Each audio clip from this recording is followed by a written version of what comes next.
Hey, everybody, we are live. Welcome to our book study group for Monday, the 31st of January, last day of January, last moments of January. It's already February in some parts of the world. So glad you guys are here. John Lavenia here with you, live and in person. And unless, of course, you're seeing the recording, that I'm not live and in person, I'm recording. But anyway, glad to be here. Tonight, we are covering the final three chapters of Neville's, was this Neville's last book? Was this his final work? I'm not sure. The Law and the Promise. 15 chapters of interesting stuff and stories, anecdotes, purports, but commingled with the idea of being an imaginist, ultimately leading to this final chapter, The Promise, which I highlighted nothing in that chapter because it's just, it's kind of like one of those movies you got to watch 15 times to kind of connect the dots, I think, depending on where you're at with all this. But I'll tell you what, I did get a whole lot out of this chapter 13, all trivia, and chapter 14, the creative moment. Man, I was underlining stuff virtually, of course. If Virginia's here, no, I did not mark up an actual paper book. I'm using Kindle. Okay. But wow. The creative moment. Because I talk a lot and I think a lot about, just being in present time. Wow. Some of probably the best Blake quotes in there as well. And then, of course, chapter 15, The Promise, where he talks about spiritual discernment of Scripture. So who would like to get us started on these three chapters? I'm sure you've got some thoughts, having read all this. I think we kind of already started the meeting before we hit the go button, just with Bob and Missy's commentaries. In fact, Stuart's here, and you know what? They mentioned that they had a little banter with you over the weekend regarding some of the, I guess since the word trivia came up already, some of the trivia surrounding this content. So who's got some thoughts? Stuart, welcome. Oh, I thought I was going to hear Stuart. Maybe not. Well, it's tradition for Missy to talk first. So, all right, Stuart, you've got the floor. No, go ahead. Let's start with Bob because Bob sent me an email and then we go from there. So you want me to talk about the email, Stuart? I've already kind of shared it with John. Oh, okay. Well, there you go. So, I got an email from Bob the other day about a Twilight Zone episode, the old black and white version. The episode was called The Mind and the Matter.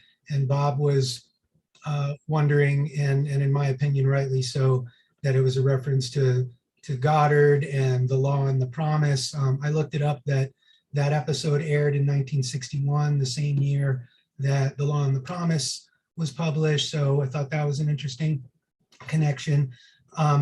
And as you well know, during that time, especially, and honestly before and after, but the whole self-help genre, mind over matter, personal empowerment, power of concentration, all that kind of stuff seem to all be tied in there. If you haven't seen the episode, it's worth a watch for sure.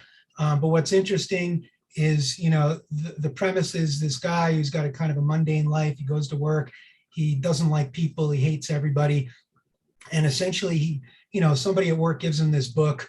And of course, it's the only copy of that book. I always kind of note that in these kinds of stories, it's like this mystical only copy of this mystical book. And honestly, this noob kind of reads, one chapter in this book and starts manifesting left and right, and like mega powers of creation and destruction. And so even just on its face, that part of the premise is like, oh, come on now. This unspiritual, undisciplined guy reads a chapter in a book, and then he goes around literally wishing away people out of existence to the point where he and even before he gets the book, he's like, I hate people. I just wish I could destroy everybody. And wow, you're given the power of creation, and immediately this guy wants to just wipe out the entire human race. And so the first thing I caught was this whole sort of, even then, maybe early iterations of a depopulation theme let's say, right? And that kind of blew me away, even in black and white. It was probably the first reference to, I want to just get rid of everybody on the planet. His landlord comes knocking for the rent, and he's like, I wish you were extinct. Like, I'm like, oh my God, it was like really kind of powerful and crazy. And then he gets lonely. And what's interesting is, he's given this power of creation and destruction, and he just removes everybody from his mundane life, but then continues on his mundane life. He goes back to his insurance job at the office. There's nobody there. He piddles around at the office. I'm like, who are you writing insurance for? There's nobody there, right? And there's no people left or anything. So it's this very almost Kafka-esque kind of like the guy can't think of anything to do but go to work. He keeps his shitty apartment in the city. My feeling was like, why doesn't the guy just get a house in the country instead of wiping out the human race, right? Or whatever it is. It's very interesting. But then, and I won't take up too much more time on this, but I did a little research on Goddard and Rod Serling, who is, of course, the creator and writer for many of the, original Twilight Zones. And there were some witness accounts that had talked about Serling had been to some of Goddard's lectures and was maybe even a student of Goddard. And in some of Goddard's lectures, I can't remember the name of the one in particular, but he particularly specifically references Rod Serling, and he admonishes him, and he kind of, uses him as an example of an irresponsible misuse of imagination. And he talks specifically about an episode that was like maybe a hijacking episode of an airplane or something like that, and that somebody had then copycatted that episode and may have in fact caused harm, kind of like the Titanic story where the guy writes the book and then reality plays out. So there are a couple of instances where he admonishes and calls out Serling by name and is like, this is kind of the wrong thing to do, and he's just using his imagination for profit and all this stuff. So I thought that was really interesting. Bob, do you have anything else to say on that? No, not really. I mean, it was just so strange to me as I was reading these last 3 chapters. That episode just popped into my head, and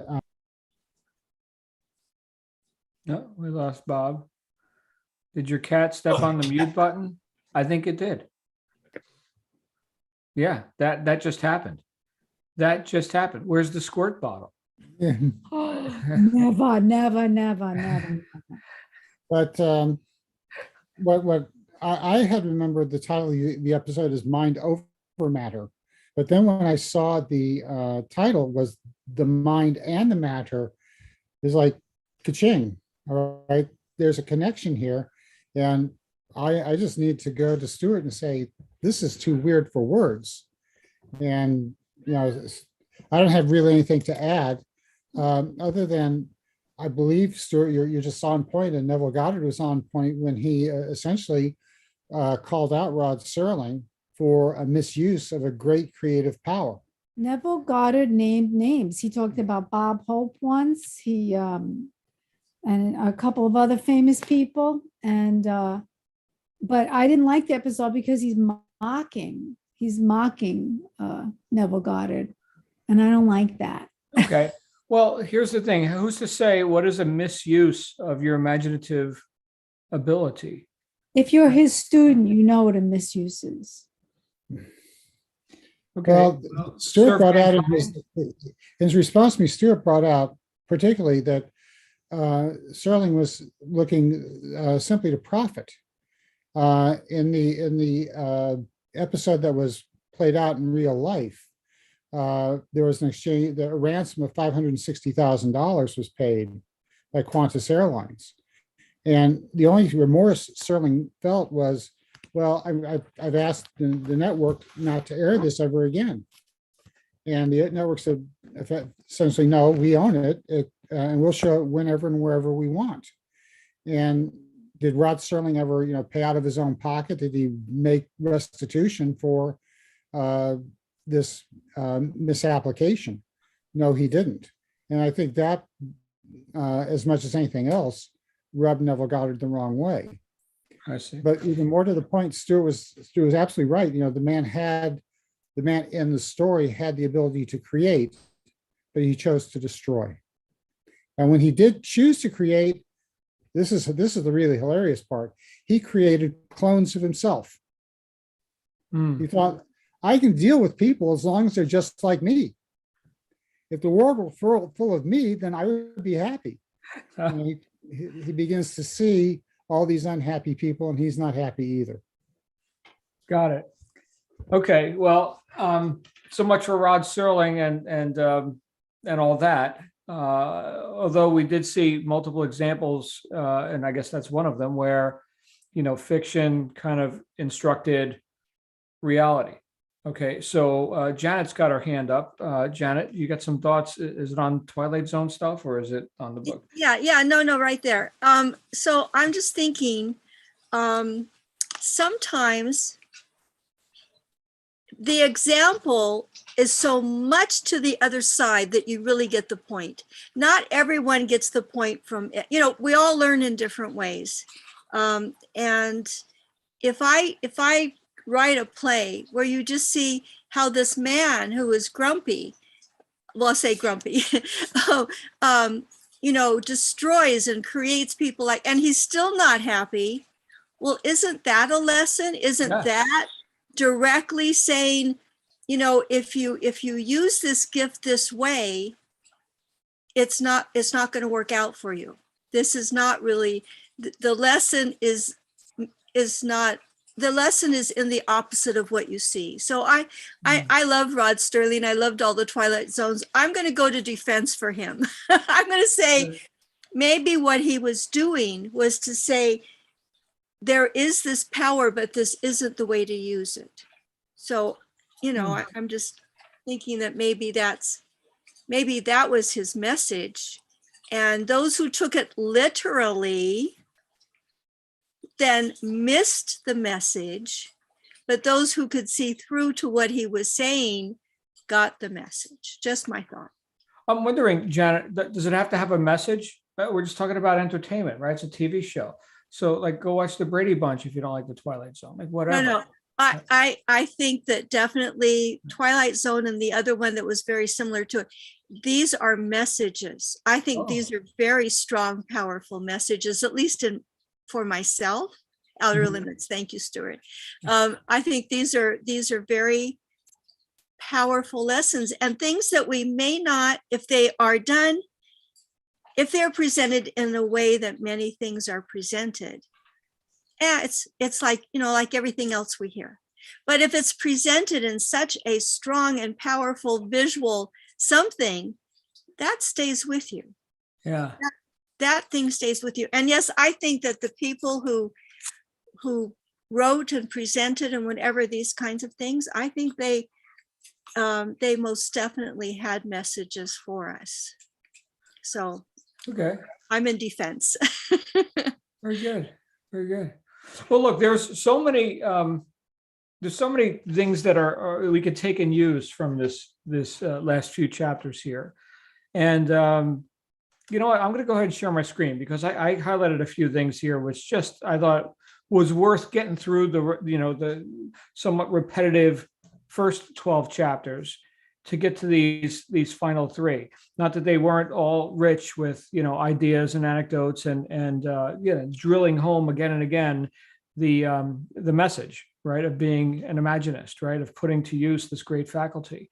But here in all trivia, I thought it was interesting how just the title of the chapter kind of invalidates all of the things that we seek in terms of goal achievement, or it's all trivia. Okay. And I guess, you know, in the larger sphere of, you know, the universe and like life and, you know, eternity, yeah, you know, you want a new car or something, whatever. Right. So, but here he says, because men do not clearly define and imagine particular ends, the results are uncertain, which always presses a button for me. Whenever I hear certain or uncertain, I have thoughts about it. Well, they might be perfectly certain. So in other words, this is a failing. This is something where you could have gotten specific. What does Blake say? General knowledge is remote knowledge. is in particulars that wisdom consists and happiness too, right? So being vague doesn't serve us. That's what I got out of this. Don't be vague. Even though we're talking about trivia, even though this may seem like a bit of an invalidation when you go read the rest of this chapter here. These are tiny little issues, but if you're going to do it, well, then friggin' do it, right? Go get your trivia, go do it, right? So definition asserts the reality of the particular thing against the formless generalizations which flood the mind. As I was reading that, so here he is right out of the gate. He comes out swinging, I think. Okay, so I can have fleeting thoughts, and who can't, right? I can have flights of fancy, and oh, won't that be nice, and whatever, you know. But when it really comes down to it, the things that we achieve deliberately, and the things that we spend, we pay a bit more attention to, right? Because that's the transaction, really. I'm paying attention to something. I'm putting my attention on what I like to call the guaranteed future outcome. When I'm doing that deliberately, but not specifically, I'm still a little bit vague about it. You know, maybe I give myself a pat on the back and say, yeah, you know, I guess it's better than, you know, doing what most people do, you know, killing time or whatever. But still, if I didn't take it down and crystallize it, well, then I'm still vague. And so then we got into stories of trivial little things that people, the lady with the hat, you know, next thing you know, she got the hat for free, and the other people with I didn't highlight any of that stuff, but the other people with the picture of the ship on the ocean, they got it for free, right? Amazing. Whereas it would have cost priceless, you know, work of art and whatever. But he concludes here, trifles, all trifles, but they produced their trivia without price. So the facts weren't standing in the way of them getting what they want. The fact of, well, typically this costs money, right? So he says here, imagining accomplished these things without the means generally reputed necessary to do so. So much for those conditions, or, you know, how it's supposed to happen. So I've got to be specific about the outcomes. I don't necessarily, you know, I can't predict the path to getting there. Man rates wealth in a way that bears no relation to real values. So here's what's valuable. Is it really? Here's what's valuable. So he's offering us at the end of this chapter an opportunity to question what we put most of our attention on, like it's so valuable or something. Now, look, I gave an example in my book about forwarding to the end of the movie. This is the idea of thinking from the end, right? This is a Neville type idea. So you see the end of the movie before you watch the rest of the drama that leads up to it. So, you know, spoiler alert and whatever, you already know that the hero wins and the dragon is slain and whatever. All right, so happy ending. So now you know the happy ending. What drama leads up to that? Well, I don't know. I guess we'll watch the rest of the movie. And so now we get to go through life being the observer. If we know the end of the movie, if we're living in the end or thinking from the end, well, then whatever the path is to get there, money, not money, I don't know, right? How do you know? That's what this chapter did for me. And so just the fact that he's calling it all trivia also takes a bit of the load off. So maybe it's not exactly an invalidation. Maybe it's just like some perspective. Here you go, guys. Here's all the worldly stuff that you're so damn concerned with. Whatever. Okay, whatever. 500 years from now, whatever. Do with that what you will. That's what I got out of it. And it was pretty damn uplifting. But then the creative moment. See, I just did the posture of the person on the picture. The creative moment. Well, I think I need to get on one knee. Never mind. Okay. So there was a moment in each day that Satan cannot find, nor can his watch friends find it. But the industrious find this moment, and it multiply. And when it once is found, it renovates every moment of the day if rightly placed. Immediately, I'm thinking, all right, right now, present time. And then I read on. Satan, Blake writes, is a reactor. He never acts, he only reacts. And if our attitude to the happenings of the day is reactionary, are we not playing Satan's part? Ooh. cause and effect. So if I'm reacting, whose work am I doing? Am I creating? Or am I reacting? One real creative moment, one real feeling of the wish fulfilled is worth more than the whole natural life of reaction. So earlier in the book, he talks about recreating or sustaining or persisting. Here's this persisting reality that we keep re-imaging and re-manifesting. Okay. Can we have a unique thought? Can we have an impulse of, what we truly are intending without all these considerations about present appearances? This is pretty profound, guys. When is that moment?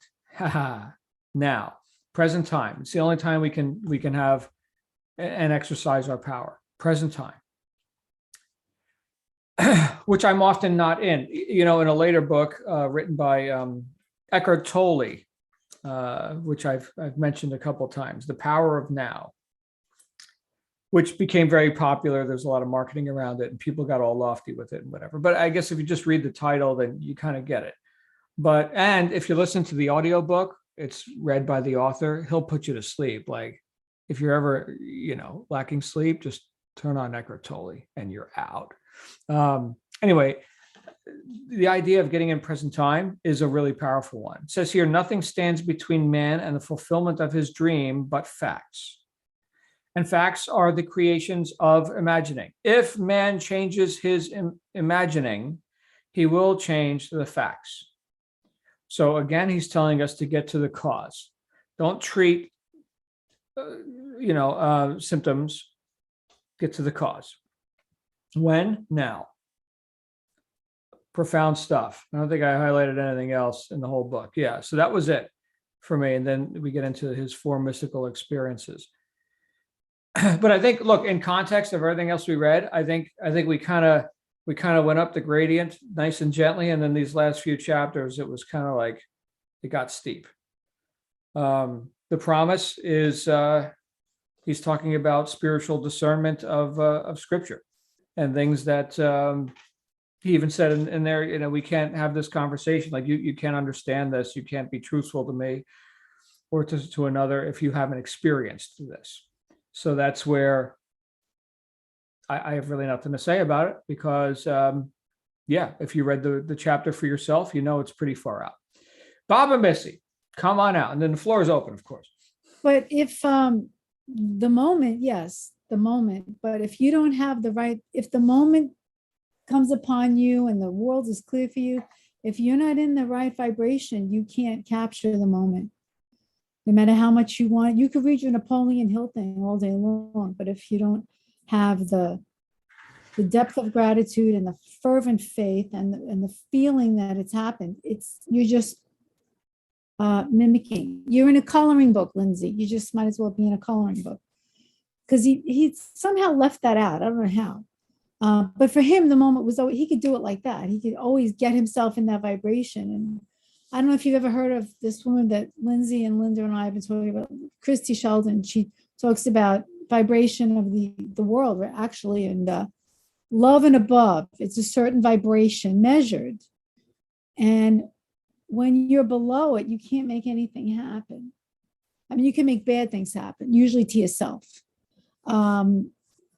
But I don't know how he left that out, except that he was so far above most of us that it was easy for him. But yeah, I mean, when I read that thing about Satan, I was like, ouch, yes, because I react. I'm trying to change that. I am changing that. Well, yeah. But it's that's the truth.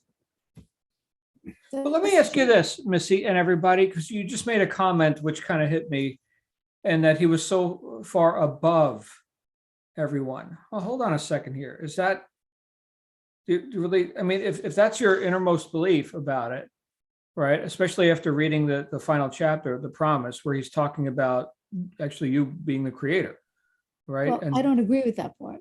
Okay, well, I'm saying his IQ level, his ability to distill all these biblical sayings and turned it into a method and give you examples as, I mean, just the language he uses. He's like Blake. I guess Blake was part of him, you know? And it just, so he was, I'm not saying he's above you. I'm just saying he's above most of the general population, especially up to date, not us. We're right up there. Well, no, But, here's the thing is that if we put people on a pedestal, then that's like some unattainable thing. But his main message, if you get through the whole book, right, which I'm sure you did, the main message is that you're already that. In fact, that's not even his message. If you look at like he's quoting all this Christian scripture, but you can look at Bhagavad Gita and all different scriptures, and it talks about that oneness. I am that, right? That's like a Hindu thing. I am that. That's it. Or in the Old Testament, right? I am that I am, right? So that's it. Once you get that, well, then you can't be above or below or anything. But of course, you know, if that's all there is, right, then all of this, yes, is trivia. This is all just temporal experiences of God experiencing God through different aspects of its own attention to itself, individualized as you. I would say that teachers like him and you are elevated because you're able to bring the message. People have to get to a certain level in order to bring that message, even though now the last chapter, Lindsay asked me if he was on drugs. But he had mystical experiences, and I don't put him on a pedestal, although I do tend to do that with people that I love. But I just think because I cannot, as a Catholic, agree with that. You know, I'm God. You know, God doesn't dress like this. There's no way. Okay. But I mean, don't you put Benjamin Franklin on a bit of a pedestal? He was really good at some stuff. He really knew some stuff. It was great. Did you ever read the book number 27? I put you on a pedestal for some stuff. Hold on. Here's what I'm talking about. I'm talking about humility, which if we were really humble, and you guys we can debate this. I think this is brilliant stuff. But if we were really humble, then we would know how freaking powerful we are. Honest self-appraisal, right? Wow, holy crap. I'm like creating universes over here, man. This is like, wow. Now I'm not conscious of it. So that sounds like a lie, right? And I know with, you know, the Catholicism and all that, then, you know, that's where you stop right there. It's like, well, you know, no, I'm a subordinate of, you know, right? Okay. However you word that. So, but this is non-denominational. I mean, right now we're reading a Neville book, which I knew when we were getting into it that there was going to be stuff like this. I knew Stuart, right? Stuart and I even sidebar. He was like, all right, so you want to read a Neville book, huh? We're going to go open a can of worms. This is going to get interesting. I'm like, let it get interesting, man. Look, the end result of us getting together here each week and reading books isn't that we all get to agree. That's right. I mean, we agree on a lot of stuff. It's nice, but if this works for you, then use it. If it doesn't work for you, throw it in the friggin' garbage, man. We're going to read our next book. By the way, our next book is the 8 Pillars of Prosperity by James Allen, which I'm assuming will not be as lofty as this. But anyway, back to you, Missy. The one thing that is the takeaway from this book and all the books that previously have read, Dorothea Brand's Wake Up and Live comes immediately to mind, and Atomic Habits. These all have very practical applications. And it goes back to the wake up, all right? Neville is saying to everybody, wake up. This is really who you are. This is who you are, not just in potential, but in fact.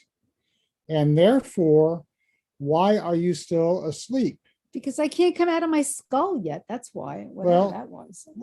Yeah, that was a bit out there, but I know that you know, we are all in one way or another engaged in the business of commerce and exchange, and we live day-to-day lives. We have to have, you know, food on our table, shelter, the basics of life. But why are so many more people doing better than we are at the basics of life, and why are so many more people not doing so well?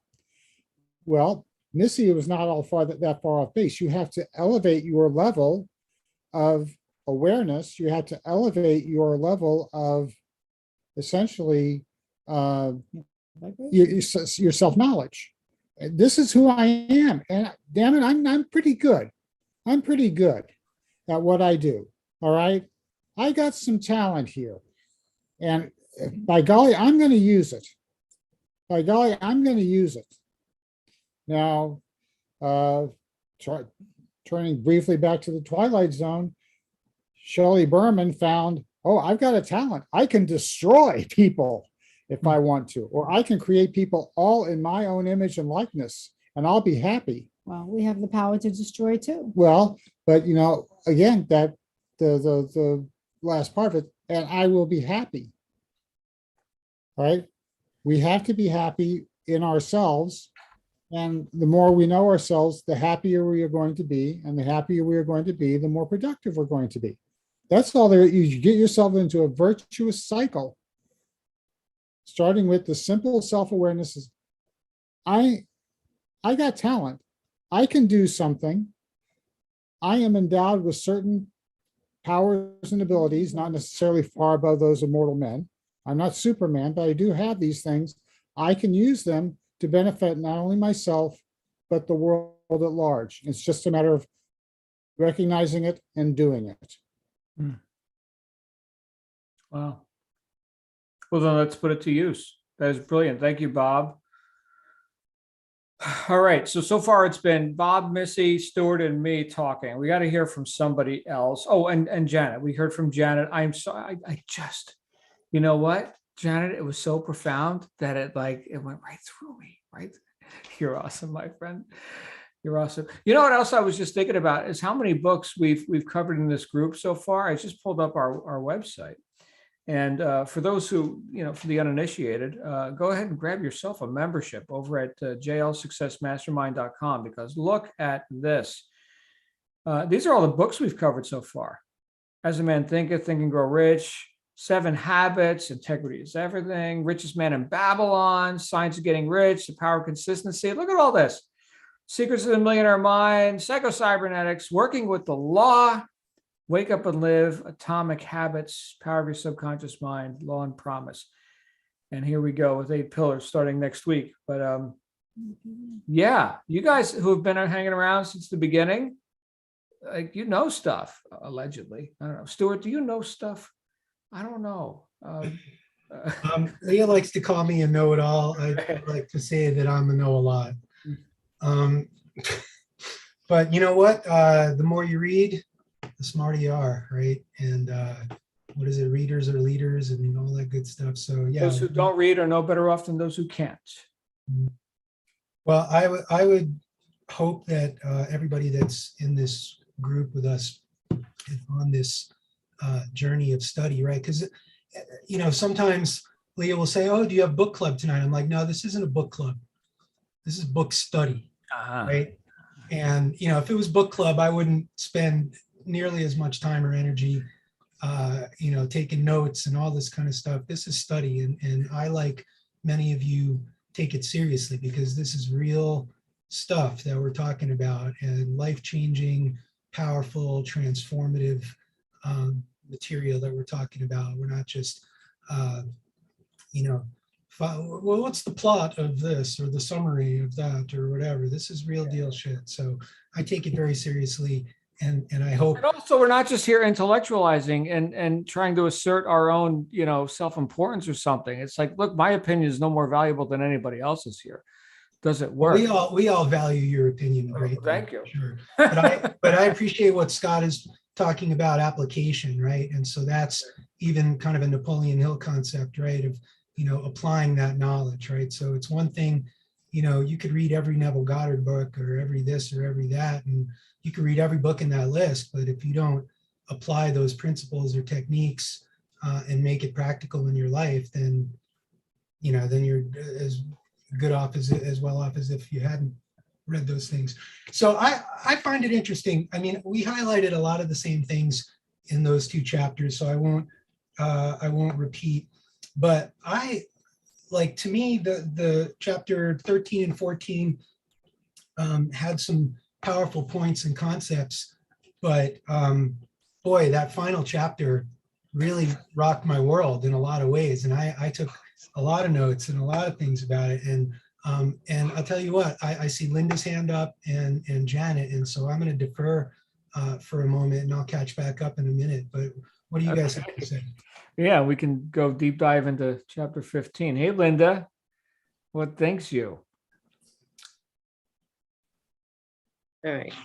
Well, I mean, this is like beyond my awareness level, I think, the last chapter. But this paragraph kind of, I don't know, maybe you can help me understand it. The play begins with the crucifixion of God on man, and ends with the resurrection of man as God. God becomes as we are, that we may be as he is. God becomes man, that man may become. First, a living being, and secondly, a life-giving spirit. So for me, the way I understand it is that we all have, I mean, we are all spirit, and that God is all within us, and that, you know, we are supposed to create, that we are the creator. God wants us to create.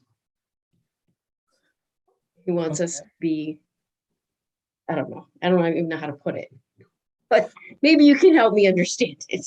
Okay, here's what I got out of that, and this is just having read this and many other texts that are in this genre, is that here's almighty energy.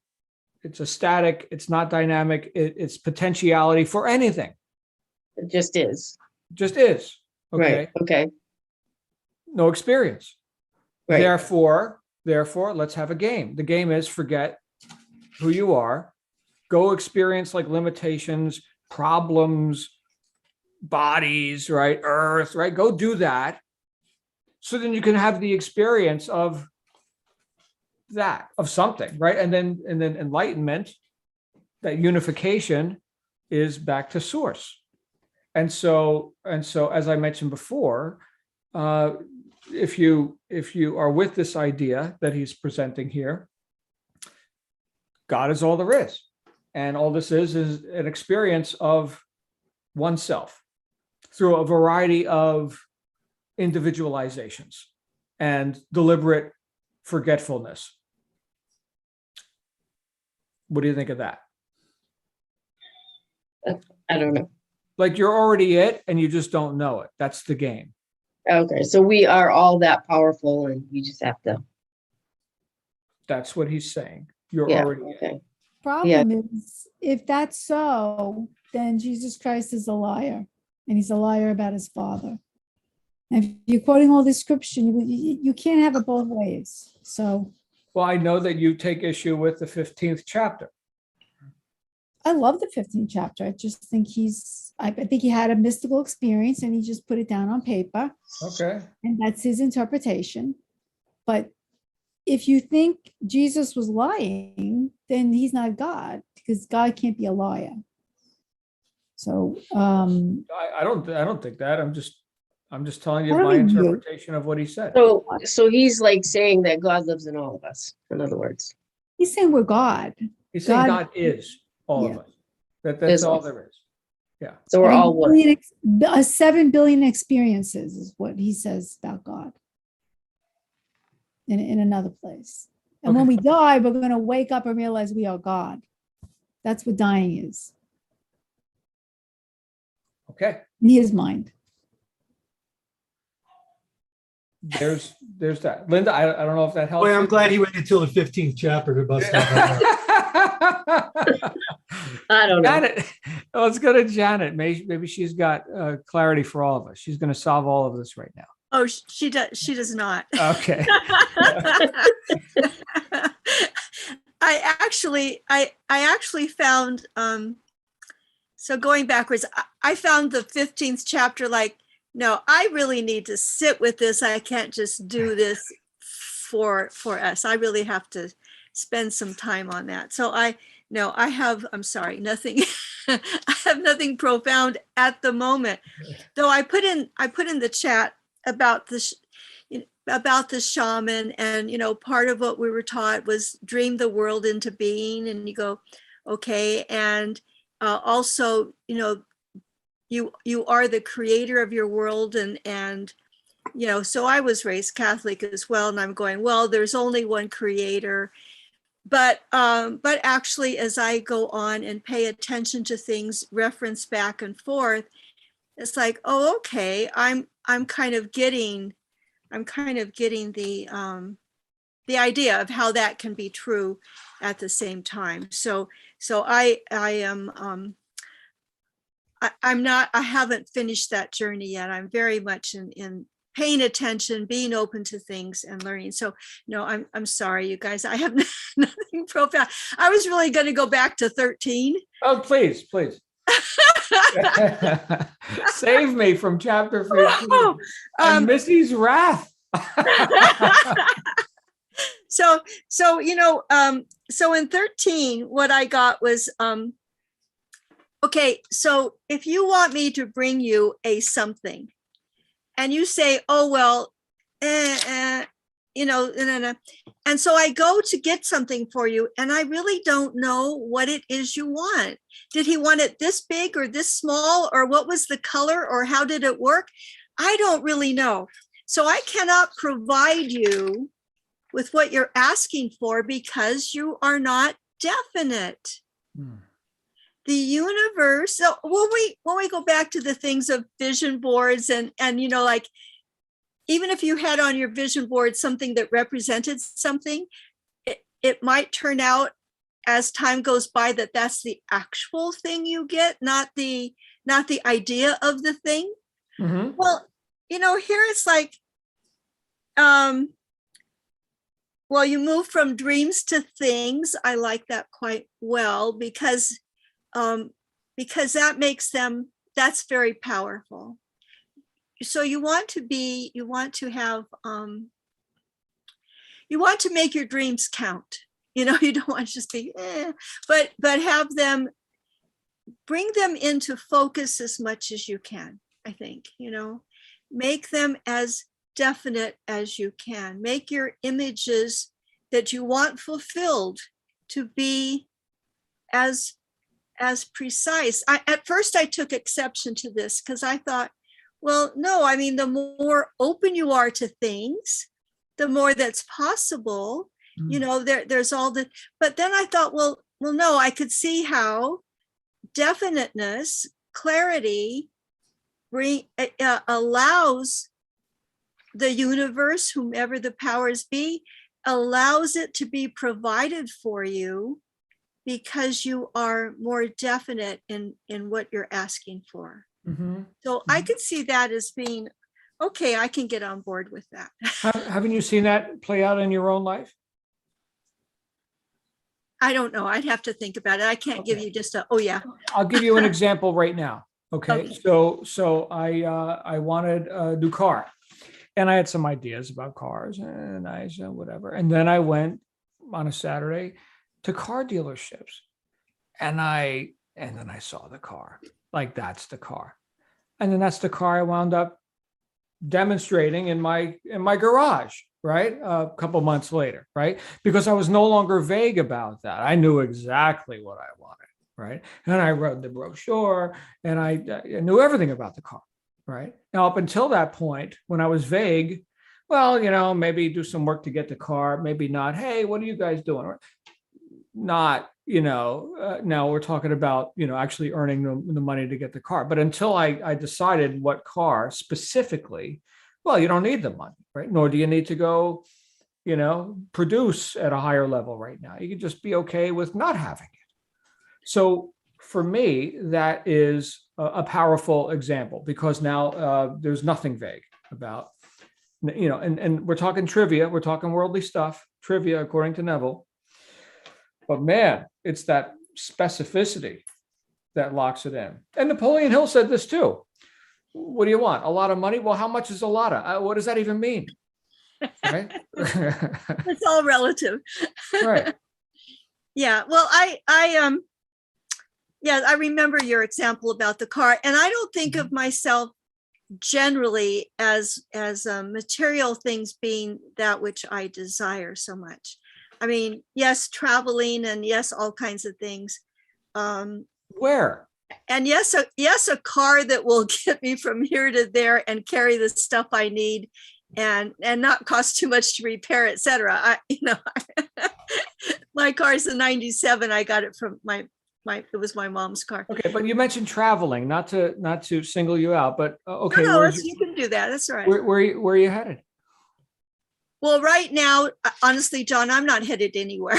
Okay, well, there's got to be something specific. Okay. No, So- you know what? Right now, I'm not thinking traveling, but when I feel okay again, I've traveled. I like primitive land, for instance, where not too much touched by man and Fiji? civilized. Ever been and to all that. Fiji? I haven't been there yet, Oh my goodness, Janet, Fiji. but I've been to places in Indonesia that that used to be headhunter country, and where you couldn't get there because there were no roads. You had to fly into it, and it was only discovered by the military when they had war going on there and they needed a place to land. So they Right. built a landing strip. So I have been in places that are I like adventure. I like adventure. So I go on things with the shaman in Peru, with the the things in Indonesia that weren't the general stuff. Besides the general stuff, I go to places that I like to be, off the beaten path, so to speak. So there's a whole lot on my list of the world, but not right now. But I am starting to imagine my house. Okay. I'm starting to, but it's not there yet, but I'm starting to imagine the kinds of things I can do on this property. So I'm working on that. But anyway, it was just the realization that being definite in what you're asking for, now it can be provided.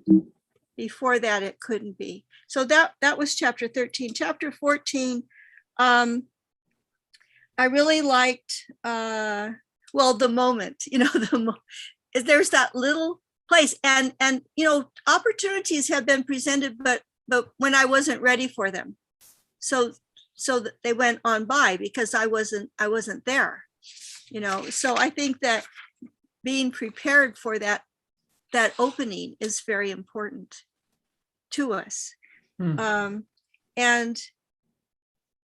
And another, it's just like, I'm sorry, coming in right now, but the shamans say, if you want something to change your attitude, so you're looking at something a different way. And this is the,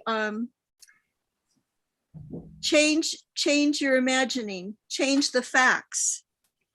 And you partly change that by how you look at it, how you think of it, or how you're dreaming it. So these things, it's interesting to me that these things are playing into some of my recent instructions, and the wish fulfilled. I think that people who simply react aren't awake. I think it's a higher level. And as you say, on purpose action, it's a higher level to be able to respond, not react, respond, to make things, to see things in a way that they aren't necessarily seen by the masses. And I don't care. I would love for everyone to see things, and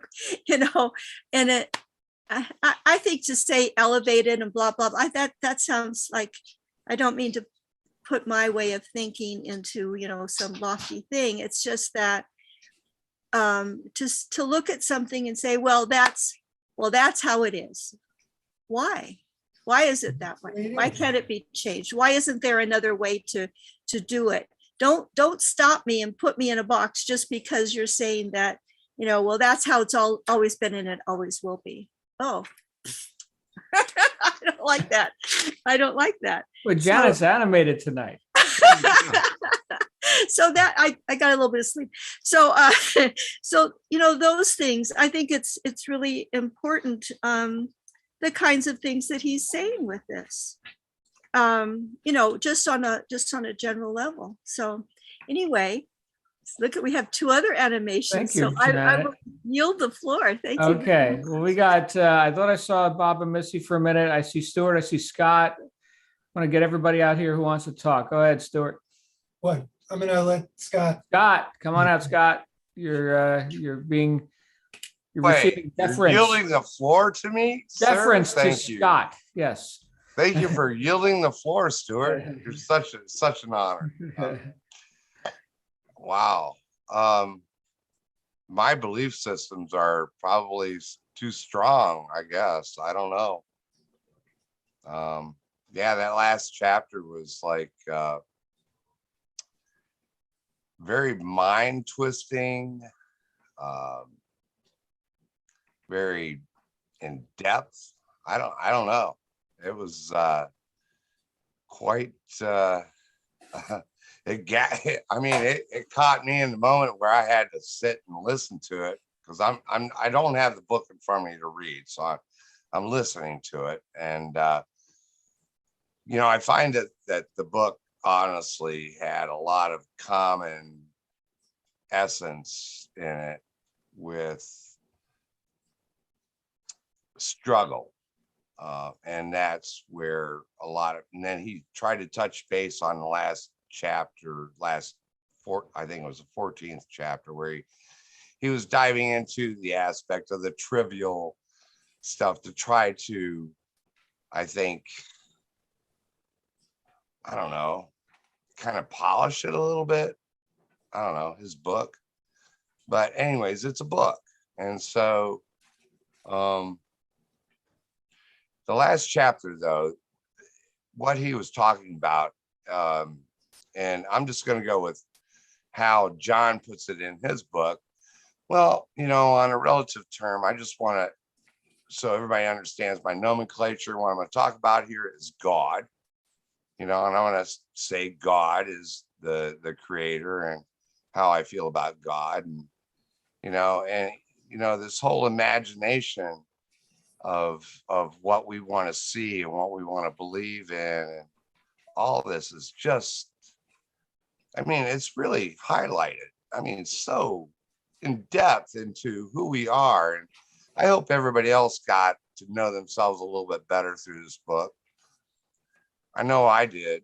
A little bit more about my belief in the Trinity, and who I am, and how I even view myself, and how powerful I really am, amongst a lot of other people too, because, and John, I have to really admit, your book is like incredibly modern, I guess I'll say, very up to date, and very,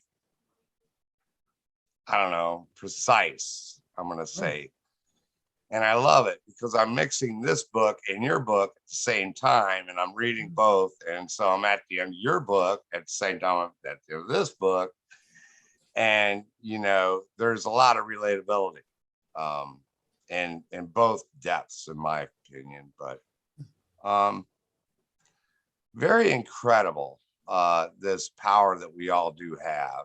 And I really, I'm so happy to be here. My gratitude with knowing you all and listening to you all. When I know how little I am, and I realize how big you all are, I really look up to being here with you all every week, and it means a lot. And each day I go to John's calls, and I get a lot from that also, and it means a lot. And I just want to say that I'm very happy that this book has brought me a little bit of insight to who I am and what more I can be through my imagination. and how to exercise my powers through my imaginary state. That's about it. There it is. Scott Kelly, ladies and gentlemen. Thanks for being here, Scott. Well done. All right. Stuart, why don't you wrap it up? Unless Bob and Missy got something else. Come on out here, Stuart. All right. So in chapter 12, talking about the trivial things, he does say that it's not the bigness or the littleness of the imaginal act or the thing to be created, right? And it's about using those, our powers of creation. One of my favorite stories, the anecdotes, was the story of the birds, right? Because it wasn't about some person trying to get something, right? It was an unselfish act that this person just wanted the sparrows to be able to eat, right? I'm gonna take this off for a minute. And so that struck me. I really like that. In chapter 14, kind of playing on some of the stuff that you talked about with, well, first he says the natural man, right? And something about the gifts of the spirit are folly to the natural man. So I thought it was interesting. He kind of makes this distinction between the natural man and the spiritual man or person, right? And this whole thing about the moment that Satan can't, Satan's watch doesn't, or I don't remember exactly what it was, but it's very interesting because, right, it's about the moment, right? The one moment, right? And the present. And he later says that in that moment, the spiritual man's work is done, right? So keep on hammering about the present, the now. And so maybe, Satan doesn't know how to live in the moment, right? Satan's always scheming or planning about, other things, but the power of now, right? The power is in the moment. And this concept that, in our God state, we act and we create. And in our natural state, or he says, in our Satan state, we only react and recreate, right? And being someone who recreates quite a bit, I find it interesting, the play on words there, recreate and recreate. The moment is always now, he says. Imagination seeks from us more than just the act of creating. It seeks recognition of our divinity, right? And I thought that was interesting. At least that's my interpretation. He talks about the promise and the wise use of God's law, the fulfillment of God's promise. And then he quotes scripture about, I will raise up your son being born from above, right? So I'm going into chapter 15. I know that that's, whatever, strange waters to tread, but talks about, what makes us God, or our God aspect comes from, being born from above. Our creation is born from above, out of the skull, right? So I thought that was really interesting, right? And I don't know if you guys caught the whole reference to Golgotha, right? Which is the place of the crucifixion, which is the hill. In Aramaic, translates to the skull. Whether or not it looks like a skull, I don't know, right? But that concept of we create out of our heads, right? And out of our skull is born, as per Neville's words, the son, right? Our son, our David. He talks about divine love, right? Big L versus little l, and that the most intimate relationship that we can have is the union between ourselves and God. And again, that capital L, love. He talks about what the purpose, and I'll kind of put, of life is to transform man, the created, into God, the creator, right? And that's, he says that a lot. He says that God became man so that man could become God, right? And I don't have issues with that. And I think, you, Missy, you were even saying in the chat, right, that we are God, or that we have a godlike nature, right? Well, I saw that you put that in the chat, but whether or not you believe that or subscribe to that, but again, that we have a Christ nature, that we have a God nature, and that's our creative aspect, right? And so I think if you have issues with some of that stuff, you could at least, and I know you do, see that, you have a creative aspect to yourself, and that is your God nature or your Christ spirit or your Christ consciousness, right? And that out of the skull, I love that, our creation, our son, which are our children, right? Our conception, right? And there's no, I don't think there's any confusion about how the word concept is both related to an idea and how conception is also related to, the actual creation of a life, right? So the concept of an idea, conception of a human being. So, we create our children, right? That comes out of our heads. And even in Greek mythology, right, there's Athena, who is born out of Zeus's skull. I don't know if you guys know that, but she is born right out of Zeus's head. She's born fully formed with her suit of armor, right? She's the goddess of the intellect and the goddess of war in Greek mythology, and wisdom and things like that. Minerva, I guess, in Roman. But she comes right out and she's like talking like, hey, how's it going, right? So very interesting parallel with Greek mythology. And that final chapter really was powerful for me in terms of allegory to the creative act and the creative process, and whether or not you take it literally, or whether or not he really even meant that, or we could debate all that kind of stuff.